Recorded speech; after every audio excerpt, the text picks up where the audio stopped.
Hoy, ispat! Ano ba ispat?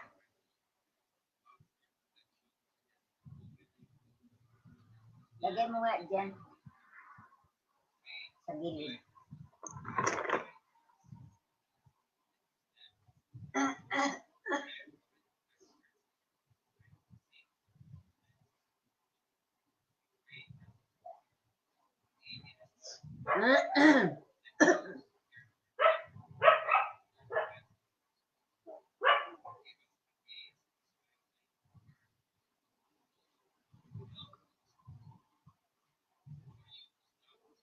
Ay!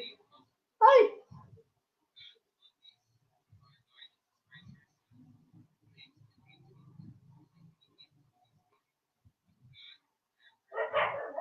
Amen.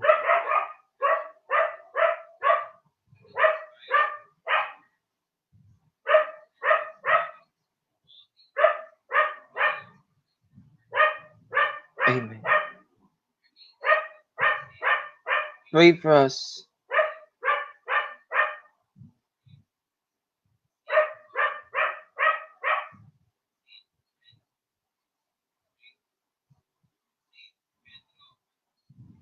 Pray for us.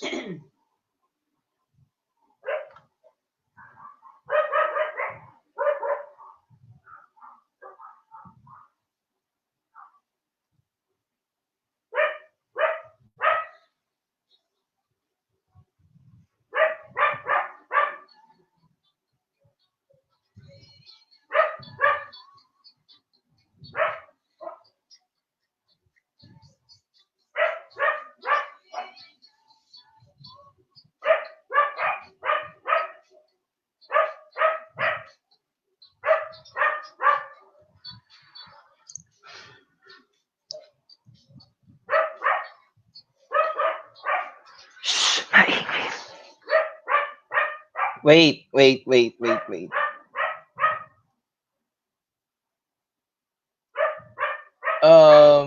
Please don't mind if our dog is noisy. Hindi naman ho ako makalabas. But good evening, everybody. I'm back again at Open Arms. It's a lot earlier now. Anong gagawin natin dyan? Kanina. Patayin ko. See, even my grandmother agrees na hindi namin mapapatigil ang ingay ng dog. But anyway, let's try to pretend na walang maingay na dog because I can't go upstairs. But maybe I'll just go on this topic because I prepared this for siguro 2 or 3 days at most. Kahit work from home po ang karamihan sa atin ngayon, may workplace etiquette pa rin tayong kailangang i-observe. So, ito ang naisip ko maging topic natin for tonight. Thank goodness, then the dog has stopped barking. Nakaka-istorbo lang sometimes. Pero mabait yan. Whether you're starting your first internship or have many years of professional experience under your belt, how you present yourself to others in the workplace matters. Setting a professional tone is crucial to building new relationships and ensuring you have a positive, successful experience in the workplace. This applies even those na naka-skeletal workforce sa ngayon na importante pa rin ito, itong ganitong etiquette sa ating trabaho. So, makinig naman po tayo na mabuti. Let's now start this. Pinakauna ay magkagawa tayo ng good first impression. People often form impressions about others After just a few seconds of meeting them, parati nating alalahanin na ang pag-present natin sa sarili ay professional as much as possible. Be aware of your body language and how others may perceive it. This applies kahit sa mga Zoom meetings sa work from home setups. Like, even through that, we must also act professional. Now, how do we act professional? A good rule of thumb is to stand straight. Dapat naka-stomach in and chest out tayo. I'm not sitting straight in my case, so I'm sitting straight now. Maintain eye contact. Dapat nakatingin kayo sa kausap nyo. And smile. Yes. Also, make sure you know the workplace dress code and office policies ahead of time. Arrive on time and be prepared for important meetings. Whether something causes you to be late sa work, you can always say it na something blew up, you got stuck in heavy traffic, you met an accident, ganyan. You have to say it in the most professional manner in case something causes you to be late.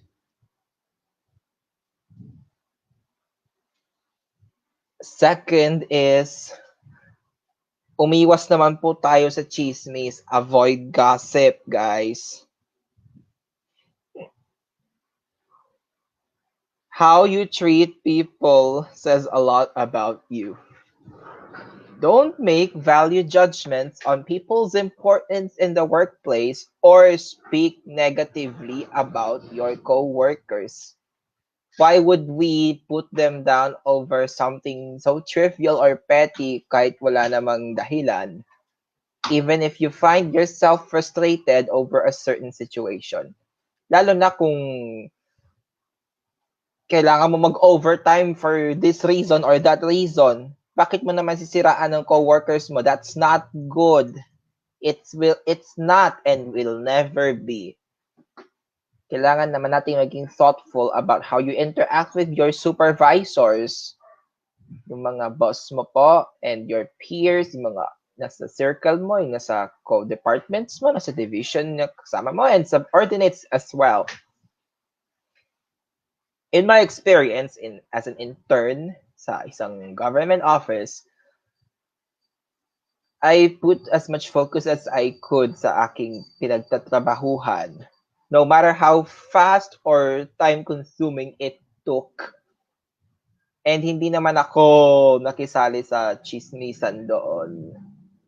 Bakit ko naman ho gagawin yun? I just tried to be as friendly as I could with everyone there. Umiwas ako sa gossip.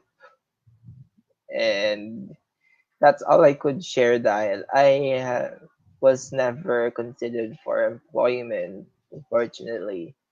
Even though I'm doing this, there's still uncertainties about dun sa mga ina-applyan ko. But hopefully, I'll still make it through my job applications. Ang pangatlo ay communication is key. I'm sorry kung naulit ko to ha. Kailangan lang talaga ng good communication sa atin within the workplace. So, where is it? Hindi yan eh. So, bookmarks.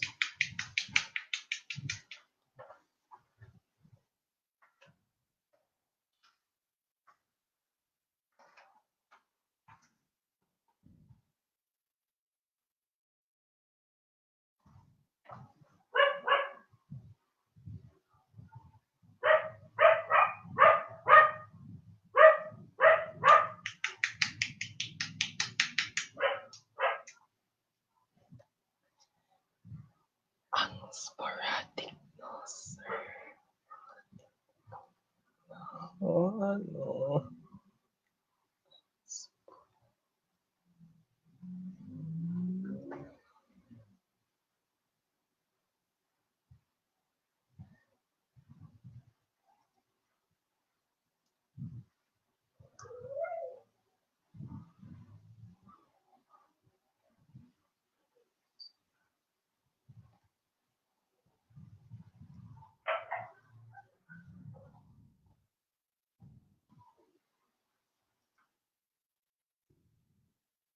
Ayan.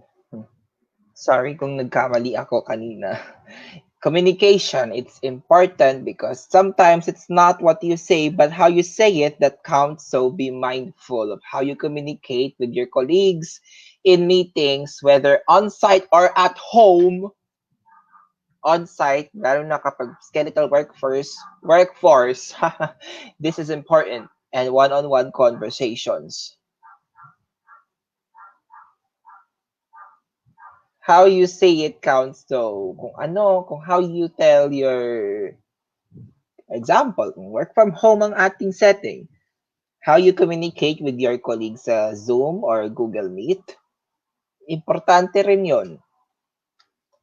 Sa email naman, be sure your correspondence inside and outside of your workplace is written clearly and free of spelling errors.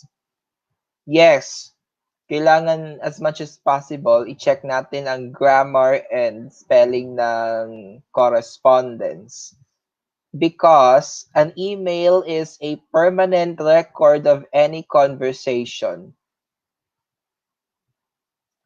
Wag naman po natin isulat yung anything that we would tell someone's face. We have to communicate in the most professional manner possible. I'm sorry for the little blunder earlier. Nagkataon lang na mabagal din ng laptop natin, guys. Sensya na ulit. The fourth tip is understand your work environment.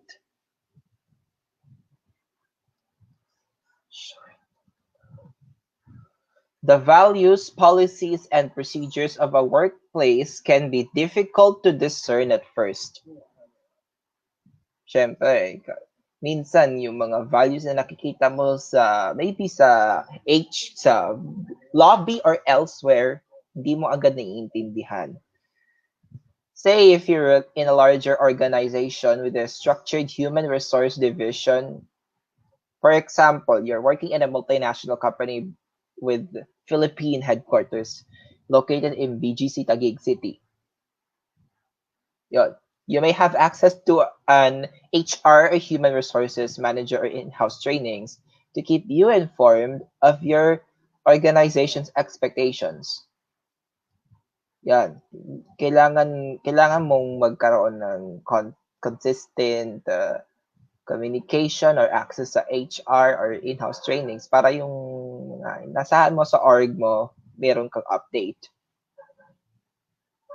In a smaller workplace setting, some of that knowledge may come from observing others and asking questions of your colleagues when needed. Maybe this is in a smaller office or law firm, accounting firm, ganyan. And lastly, observing the atmosphere and actions of others can help understand what's appropriate and what's not. At kung paano naman natin mananavigate ang workplace habang nananatili tayong professional.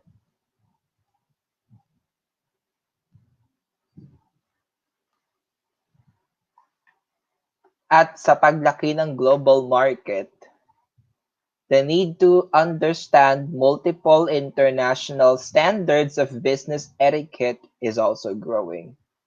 This applies for people na nakapag-internship at least abroad or may trabaho doon. Siguraduhin lang na ma-research ang proper etiquette, culture, and customs for both that country and organization na planong pagtrabahuhan. Kagaya ng mga nag-i-intern sa Japan, USA, Spain, South Africa for their siguro IT or tourism related courses. This is what they must do. And I'm sorry, the dogs are noisy again. Pasensya na po. Our last tip is be personable yet professional. Sharing information about your personal life is your choice. Kung meron kayo share sa mga nangyari sa buhay mo, nasa sayo na yan. However, you must be cautious when it comes to what you share dahil kahit na may mga colleagues na mas open kaysa sa iba, meron din naman gustong panatilihing super private ang kanilang personal life. Similarly, gusto mo ring magkaroon ng limitation sa personal calls, emails, and other non-work related tasks na you can only entertain after work hours. Or pwede ring during lunch break, you can receive calls from your family kapag may kailangan sila. For example, if your daughter is asking you to help her with her project, you always could not always answer right away dahil mayroon kang meeting. Pwede mo namang sabihin, oh anak, hintay ka muna ha, may meeting pa si daddy, may meeting pa si mommy. Ganyan. Within your workspace, it's okay to add personal touches, but remember na ang mga colleagues natin will see the space and think that it would be a reflection of your personal self. Wag naman po natin gawing open book ang personal life natin sa workplace. This also applies kahit at home virtual assistant ka pa or ganyan.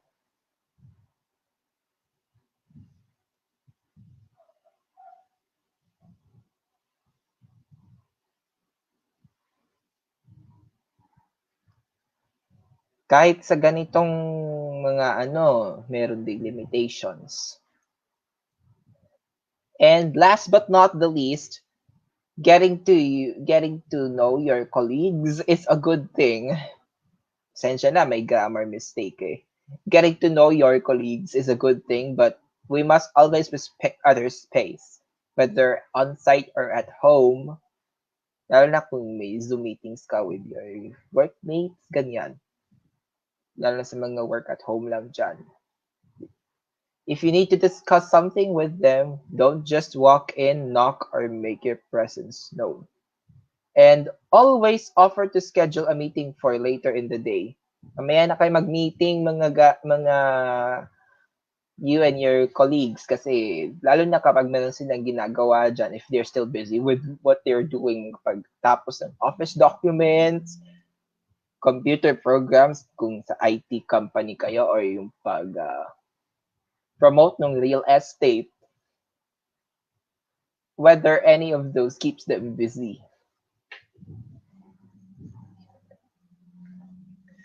At ngayon, we can now promote sa Inclunihan PH. This is the latest update as of July 29, 2020. Ang na-donate sa GCash ay 3,026 pesos and 74 centavos. Ang sa BPI naman ay 420 pesos and 65 centavos. 45 pesos sa Paymaya. All for a total of 3,492 pesos and 39 centavos. So, habang may free time po tayong mga nanonood sa Facebook Live and on YouTube Replay, let's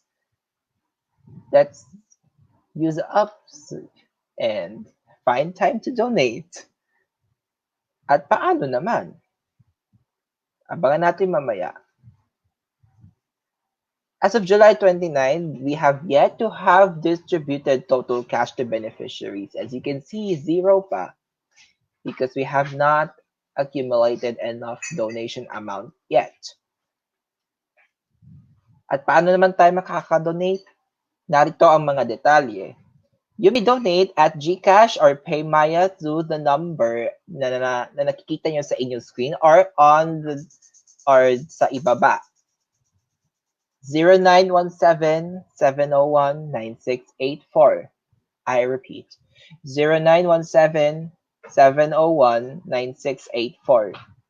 Pwede rin kayong mag-donate through BPI Peso account 008-199-3318-34.